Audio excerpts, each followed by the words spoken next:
இந்து மத கடவுள்களுக்கு பொதுவாக வாகனங்கள் இருக்கும். அதன் மீது ஏறியே ஓரிடத்திலிருந்து மற்றொரு இடத்திற்கு கடவுள்கள் பயணம் செய்கின்றனர். முருகன் மயிலையும், சிவன் நந்தியையும், பெருமாள் கருடனையும், சக்தி சிங்கத்தையும் வாகனமாக வைத்திருக்க, விநாயகர் மட்டும் சிறிய வடிவிலான எலியை தனது வாகனமாக வைத்துள்ளார்.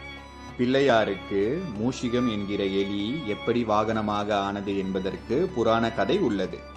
யானை முகமும் தலையில் இரு கொம்புகளுடைய கஜமுகாசுரன் என்ற அசுரன் அசுரகுல குருவாகிய சுக்ராச்சாரியார் போதனையின்படி சிவனின் பெயரை சொல்லிக்கொண்டே பல ஆண்டுகள் கடுமையாக தவத்தை மேற்கொண்டார். அவனது தவத்தை கண்டு மகிழ்ந்த சிவன் அவன் முன் தோன்றி என்ன வரம் வேண்டும் என்று கேட்டார். எந்த ஆயுதத்தாலும் எனக்கு மரணம் நிகழக்கூடாது, வஞ்சகமாக எதிரிகளின் சூழ்ச்சியால் எனக்கு மரணம் ஏற்பட்டாலும் எனக்கு மீண்டும் ஒரு பிறவி இருக்கக்கூடாது என்று கஜமுகாசுரன் வரத்தை கேட்கிறார்.